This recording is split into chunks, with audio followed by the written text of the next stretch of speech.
Muy buenas a todos, compañeros inversionistas. El día de hoy nos vamos a enfocar en cuatro factores económicos para nuestro país en el 2022. Vamos a ver el crecimiento económico, la tasa de inflación, tasa de interés y tipo de cambio.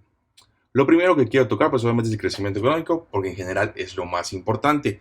Y para entender la economía del país, tristemente, porque la realidad normalmente está enfocado o tiene mucha influencia la política. A mí en lo personal, pues obviamente no me, como han escuchado en varias ocasiones, no me gusta hablar de política, pero tenemos que hablar de política porque pues es lo que afecta a la economía en gran medida. No significa que sea todo, obviamente si hay una crisis global, pues no tiene nada que ver la política, ya que todo cae. Sin embargo, si hay un crecimiento económico en todos los países y tu país es el único que no está creciendo, pues podríamos decir que sí hay algo que esté afectando internamente, ¿no?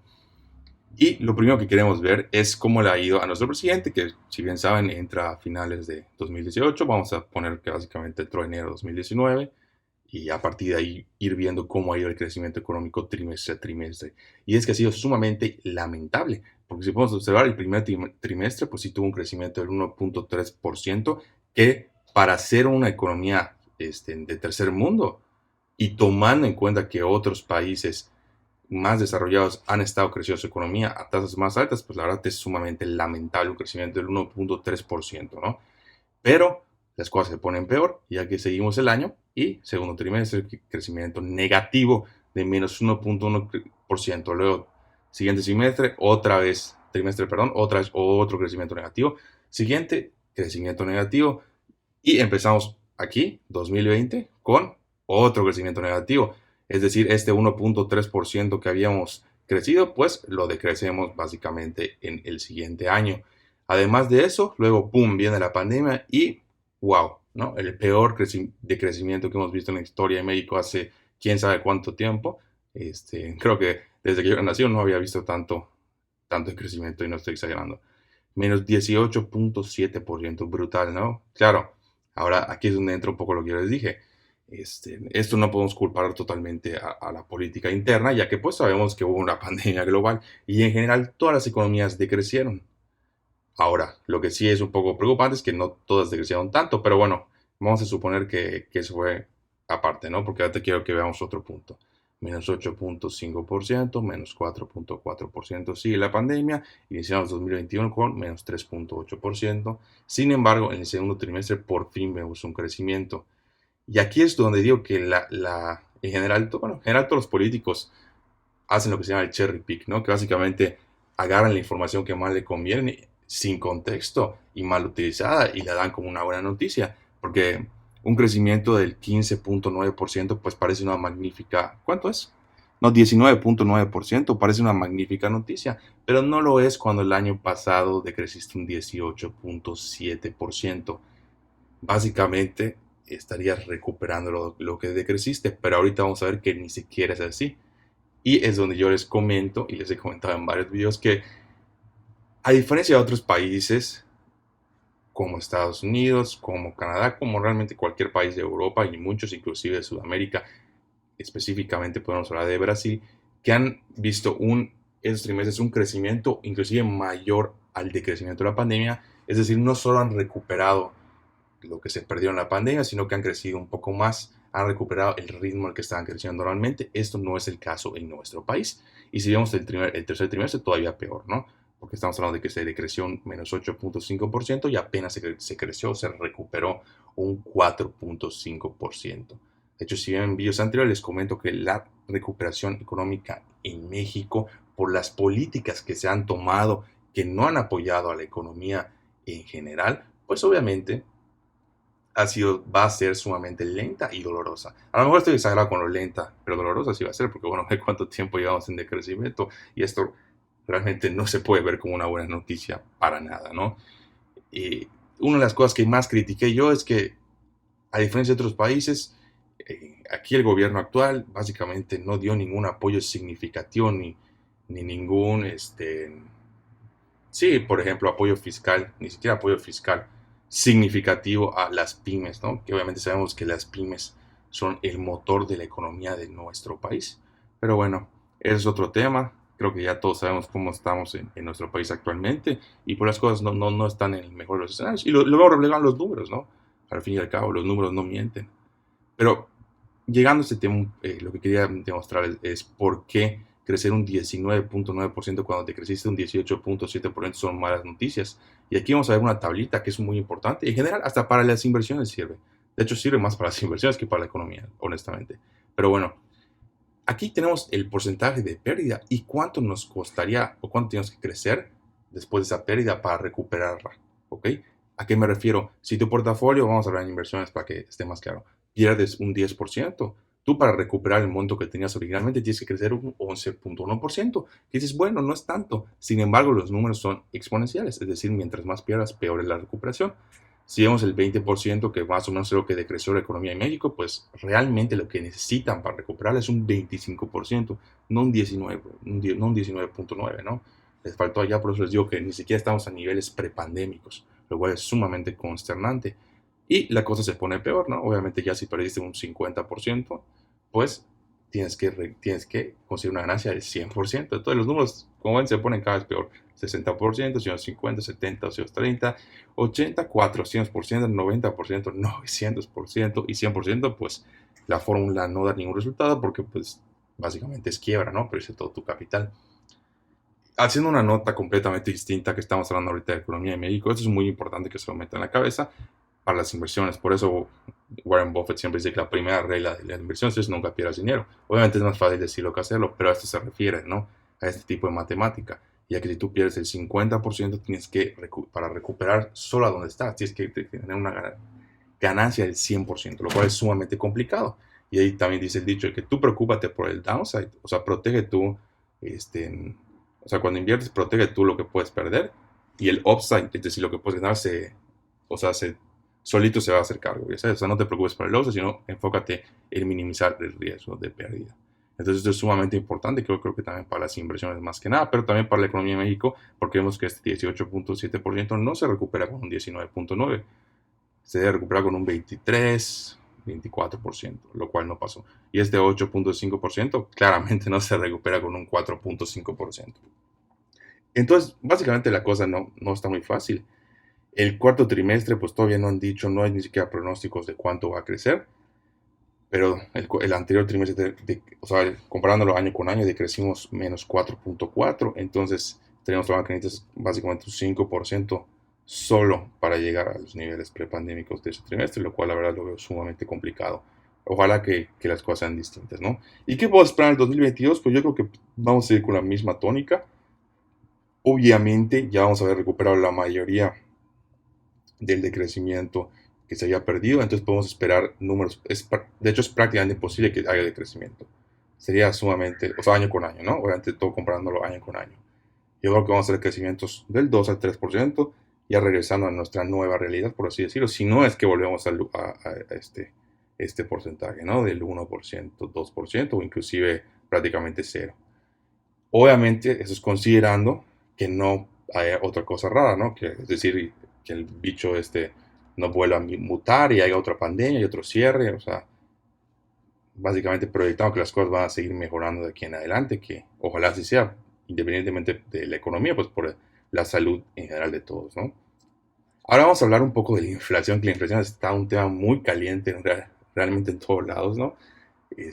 Aquí sí no puedo culpar, o sea, lo que yo siempre decía, no le pueden echar la culpa a México y al Banco de México de la inflación, porque la verdad es que la mayoría de la inflación ha venido de Estados Unidos y por sus políticas monetarias bastante luz, es decir, bastante libres y bastante acogedoras, ¿no?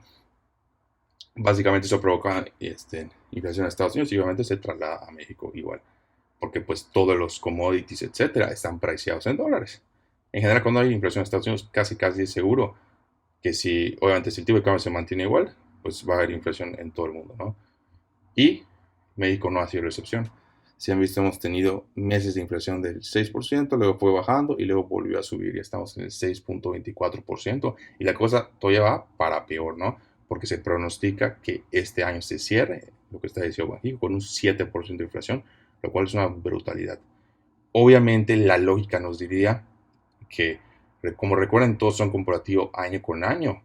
Si ahorita ya crecimos, o sea, en inflación, ¿no? Un 7%, el siguiente año debería de bajar la inflación, porque sería algo insostenible seguir creciendo el 7%, ¿no? Porque se va a hacer como un interés compuesto. Entonces ya que las cosas serían impagables. Pero sí espero que la inflación se encuentre en un 4 o 5%, con suerte más bajo. Recordemos que el objetivo de Banxico inflacionario es el 3% más menos uno. Es decir, si está en un rango del 2 al 4%, no hay ningún problema. Si está arriba, es donde van a tomar cartas en el asunto. ¿Ok? Y eso nos lleva a nuestro siguiente punto, que son las tasas de interés. Las tasas de interés, aquí sí yo creo que ha sido la opinión correcta de Banxico. Si pueden observar, fueron cayendo de manera drástica con la pandemia, ¿no? Porque era necesario empujar la economía. Hay que recordar que si las tasas de interés son bajas, normalmente la economía anda en pie. ¿Por qué? Lo he dicho varias veces, pero si el dinero es barato, si el acceso a capital es barato, pues solamente va a haber más inversión, ¿no? Y obviamente, por ejemplo, las personas comunes como tú y yo nunca vamos a tener acceso a un 4%, que es la tasa de interés de Banxico, pero no, los bancos sí tienen acceso a esta tasa y normalmente cuando hacen préstamos a empresas grandes o gente muy grandes, pues estamos hablando de que le ponen un 4%, o se le pone la tasa de referencia más un porcentaje premium, un 1, 2, 3%, ¿no? Entonces juega sumamente importante ese factor. Ahora, obviamente, nos damos cuenta que a partir de este año ha estado completamente, todas las juntas lo van subiendo punto 25, punto 25, punto 25. De hecho, creo que hubo una de punto 50. ¿Por qué? Por lo que estamos platicando de la inflación. A diferencia de Estados Unidos, que el Banco Central de Estados Unidos tiene máximas, dos objetivos, que es minimizar la inflación y aumentar el empleo en general, que no haya desempleo, o si lo quieres ver, minimizar el desempleo. En México no. México el único objetivo es controlar la inflación. Y tiene un poco de sentido porque pues México es un país que en general su moneda, por ser un país tercermundista, pues ha tenido bastantes problemas en años anteriores, porque la inflación es muy peligrosa, se puede salir de control y pues ya estaríamos hablando de otro problema todavía más grande, ¿no? Pero bueno, realmente Banxico está tomando las decisiones correctas y ha ido subiendo la tasa de interés. La tasa de interés, la última, está en un 5%. Todavía el 16 de diciembre tienen otra junta y es muy probable que lo suban a un 5.25 y que la tendencia siga así. Básicamente vamos a ver algo parecido a lo que vimos en el 2016 hasta llegar quién sabe a dónde, ¿no? Obviamente no sé, hasta que la inflación se detenga. Una vez que ya los niveles de inflacionarios regresen al estándar normal o lo que está buscando Banxico, ya podemos esperar que las tasas de interés se mantengan o inclusive empiecen a bajar. Sin embargo, esto estamos hablando a largo plazo. Yo creo que el próximo año, sin duda alguna, vamos a ver tasas de interés que van a seguir subiendo. Posiblemente terminemos el año con la tasa de un 7% a lo mejor, ¿no? Que pues obviamente es bastante significativo. Ahora, ¿qué significa? ¿En qué se traduce esto? Que obviamente, pues a su vez va a afectar a la economía, definitivamente, porque pues el dinero se vuelve más caro, pero también a las personas que invierten en CETES o en este tipo de herramientas gubernamentales, pues van a tener un rendimiento mayor, porque el CETES normalmente está ligado o conectado a la tasa de referencia del banco. Entonces, si ustedes invierten en CETES en los próximos años, pues van a tener un mayor rendimiento, lo cual pues obviamente siempre es bueno. Claro que está compensado con la inflación, porque ahorita estamos viendo un desbalance. ¿A qué me refiero? Si tú tienes una inflación de un 6.24% y además una tasa de interés bancaria del 5%, eso significa que los CETES te dan un 5%, mientras que la inflación te quita, porque realmente es pérdida de valor adquisitivo, de un 6%. Ponte un 6%, 6-7%, lo que vaya a ser. Entonces, obviamente, si tú estás invirtiendo en CETES ahorita, ni siquiera te estás protegiendo de la inflación, ¿no? Por eso en unos videos del 2021, lo primero que dije es, este año no es para invertir en CETES, porque ni siquiera hay ese equilibrio, ¿no? Normalmente es más o menos igual, o inclusive un poquito más que la inflación, ¿no? O sea, el hecho que sea menos es una barbaridad, por eso también obviamente las dinámicas del mercado pues han estado medio extrañas. Sin embargo, a lo mejor el próximo año la cosa cambia. Ahora, un punto sumamente importante, que es el cuarto, el tipo de cambio. El tipo de cambio es sumamente importante porque si la moneda de México se empieza a devaluar por razones que normalmente son políticas, ¿a qué me refiero? ¿Por qué vino este spike? Si ven acá, hace unos cuantos días, el dólar estaba en 20.30, 20.30, 20.50 y ahora está en 21.7, ¿ok? Que es un crecimiento bastante significativo para un intercambio monetario, para un Forex.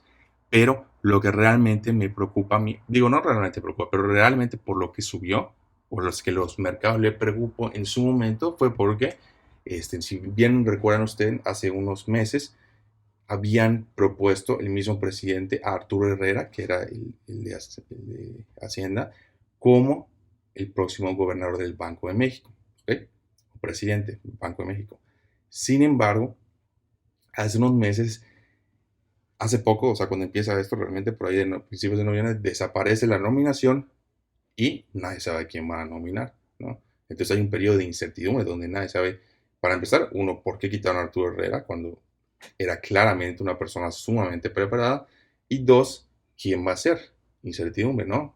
¿Quién va a ser entonces el presidente del Banco de México? Y finalmente hace unos días ya sacaron que va a ser una señora, cual no recuerdo su nombre, la verdad no sé de dónde la sacaron porque nunca en la vida había escuchado de ella. Creo que era algo de egresos, si no me equivoco.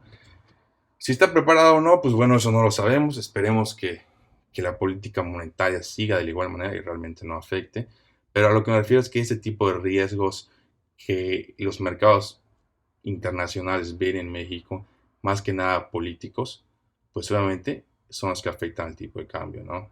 Y lo hemos visto en múltiples ocasiones. De hecho, cuando cancelaron los aeropuertos, hubo un super spike y han habido bastantes spikes en el tipo de cambio. Normalmente se tiende a mantener, o sea, estos spikes tienden a, como ven, o sea, se hace el movimiento y luego tienden a lentamente ir recuperando lo perdido, por así decirlo. Sin embargo, a largo plazo podemos observar que había una devaluación de la moneda entre un 3 y un 4% anual, ¿no? O sea, a largo plazo, obviamente.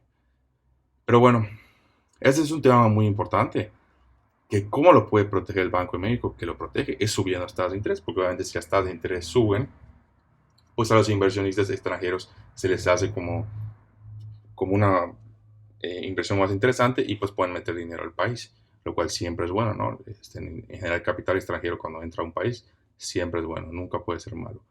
Entonces, esto es demasiado, o sea, esto es lo que está, siento yo, conteniendo el tipo de cambio, ¿no? Realmente este spike que hemos visto en los últimos días no creo que se mantenga. Yo creo que vamos a volver a los 21, 20, 50 en los próximos días, suponiendo que las cosas se calman y se mantienen iguales. Y obviamente, si siguen subiendo las tasas de interés en el próximo año, podemos esperar que el tipo de cambio se controle, que es lo mejor que nos puede pasar, porque si el tipo de cambio se logra disparar, ¿ok? La inflación en Estados Unidos nos va a pegar todavía más, porque si en Estados Unidos hay un 7% de inflación, por decirlo, o un 6%, más la devaluación de la moneda que tendríamos por el tipo de cambio, pues obviamente nuestra inflación sería aún mayor. Entonces ya estaríamos hablando de algo sumamente concernante, porque ya estuviéramos llegando a inflaciones doble dígito, que eso es lo único que no puede pasar, ¿no? Cuando estamos hablando de una inflación doble dígito ya es algo sumamente preocupante en general para la economía, porque obviamente esto para completamente tu actividad económica a largo plazo, ¿no? O sea, sí tiene un desgaste importante, porque se vuelve más difícil para las personas adquirir los mismos bienes que hoy adquieren, porque los precios siguen subiendo. Pero bueno, en general esperamos que 2022 va a ser un año muy importante para México, en general, ¿no? Yo creo. Va a estar sumamente interesante ver cómo se desarrolla esta situación. Esperemos realmente, creo que la mayor amenaza que puede tener México, más que el decrecimiento económico, es la inflación, como en todo el mundo. Entonces esperemos que pueda ser controlada. Ahora, nada más para hacer un paréntesis, también quería platicarles un poco de lo que está pasando aquí en Yucatán, por los que no viven acá, los que no están enterados, ¿no? Realmente la situación igual se está complicando en temas inflacionarios, porque primero que nada se ha vivido un montón de gente de otras partes del país, hablamos del Estado de México, Ciudad de México, Puebla, Quintana Roo, a vivir a Mérida, ¿no? Entonces obviamente esto en general al sector inmobiliario, pues obviamente ha generado que todas las casas y todas las propiedades suban peligrosamente su valor, ¿no? Y obviamente la construcción ha aumentado como no tienen idea, que eso en general ya llevamos bastante tiempo con esa tónica, ¿no? Pero ahorita, o sea, se está viendo todavía más fuerte. Yo creo que con la pandemia y con la nominación que hubo de la ciudad como la segunda ciudad más segura, creo que de todo el mundo o algo así, pues obviamente ha traído mucha gente a vivir. Y también gente extranjera, ¿no? O sea, ya han venido a vivir franceses, canadienses, todo. Entonces eso obviamente está generando una especie de burbuja financiera en el sector inmobiliario, ¿no? Además de eso, ahorita hemos observado que el gobierno, creo que es el gobierno, sí, el gobierno local, es decir, el ayuntamiento, pues ha tomado medidas con relación a los impuestos sumamente, yo diría preocupantes, ¿no? Porque estamos hablando de que se han subido los impuestos, obviamente, de adquisición de bienes inmuebles. Es decir, ponte tú que por adquirir un bien tú tienes que pagar un 2.5% sobre el valor del impuesto. Y lo han estado subiendo. Digo, se volvió un impuesto progresivo, pero básicamente puedes pagar hasta un 6.5%, ¿no? Lo cual es bastante, ¿no? Estamos hablando de casi el triple de lo que le están subiendo. Y además de eso, obviamente hubo una actualización, o van a hacer una actualización de los valores catastrales, que eso la verdad sí tiene sentido, pero entonces ya es una doble subida, ¿no? Porque aumentas el valor catastral y además aumentas el impuesto, el porcentaje que es, ¿no? Entonces es una situación sumamente, pues sí, preocupante, porque yo digo, al día de hoy pues se han estado generando bastantes fondos por lo que estoy comentando, y eso sí puede poner un parón interesante en la construcción en nuestro país, perdón, en nuestro estado. Hablan específicamente de Mérida, porque básicamente es la ciudad más importante. Puede poner un parón bastante interesante en la economía de la ciudad. ¿Y qué pasaría con eso? Porque sabemos que no, en general la economía de Mérida funciona o ha funcionado en los últimos años a base de la construcción, ¿no? El sector más importante. Entonces eso también puede estar interesante. Obviamente estamos hablando de que es solamente un estado de la República, pero pues no pintan bien las cosas en general, ¿no? En la economía de Mérida en los siguientes meses, dependiendo de lo que pase. Si creo que ya se aprobó, pero bueno, ha habido bastante problema con eso, porque el colegio de abogados y todo, pues han estado mandando, obviamente que no están de acuerdo con la situación, lo cual es completamente lógico, racional. Pero bueno, también ustedes platican de sus estados, cómo está la cosa, cómo ven la cosa, ya que obviamente no tengo conocimiento de sus estados, pero si son de otros estados, déjenme en los comentarios para que podamos tener una visión pues más completa de nuestro país y qué es lo que está pasando, ¿no? Cómo está en general sus estados, me pueden platicar qué es lo que mueve la economía, porque pues pueden ser distintas cosas, y si es, por ejemplo, si es la construcción, cómo ven la cosa, han estado subiendo los precios, qué es lo que ha estado pasando, ¿no? Pero bueno, eso es todo y nos vemos en el siguiente vídeo.